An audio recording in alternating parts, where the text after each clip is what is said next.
Laryngoscopy is a skill used to intubate patients in a number of clinical scenarios.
Tracheal tube for intubation, secure the connector in place.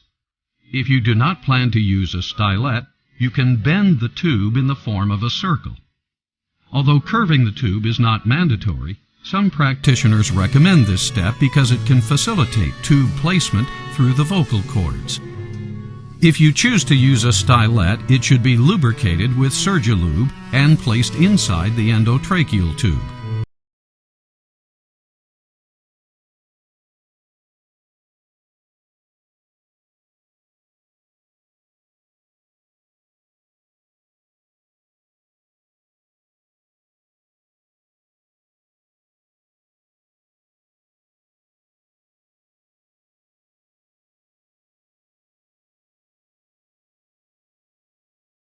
Of anesthesia is initiated while the patient breathes 100% oxygen.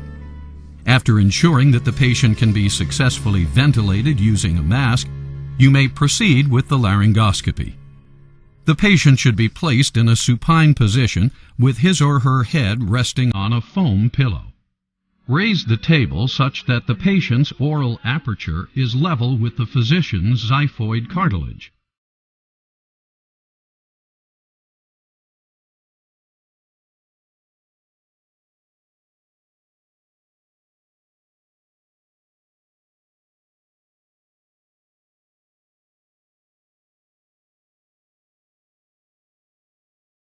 Aperture with your right hand. Gently sublux the jaw. Insert the blade into the patient's mouth to the right of midline. Gently sweep the tongue.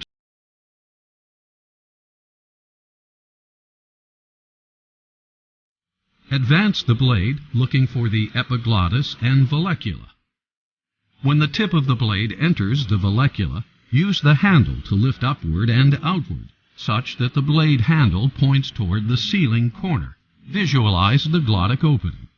The Macintosh blade tip sits in the vallecula such that the epiglottis and glottic opening are visualized. Stand at the head of the bed and scissor open the oral aperture with your right hand.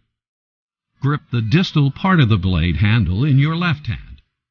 Insert the blade into the right side of the patient's mouth. In contrast to the Macintosh blade, displace the tongue to the left, while keeping the blade itself slightly to the right of midline. When the epiglottis is visualized, advance the tip of the blade under the epiglottis. Lift the blade handle, moving the epiglottis and soft tissue out of your plane of view. Visualize the glottic opening. If you have difficulty obtaining a view of the glottic opening, an improved view of the vocal cords can be achieved by using these techniques.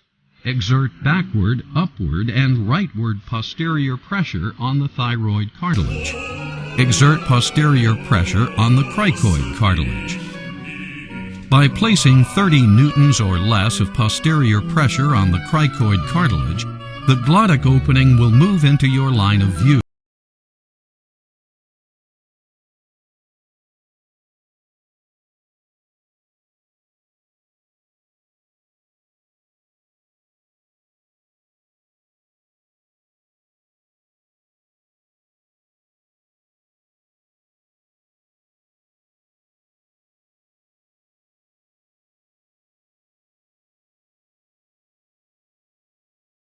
Should not obscure your view of the glottic opening, and you should watch the tube pass through the vocal cords. If a stylet is used, it should be removed immediately after the endotracheal tube passes through the cords.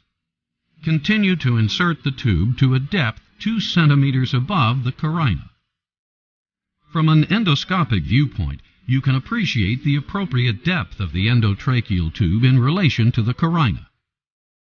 From the central incisors, the average depth of the endotracheal tube is 21 centimeters in a female patient and 23 centimeters in a male patient.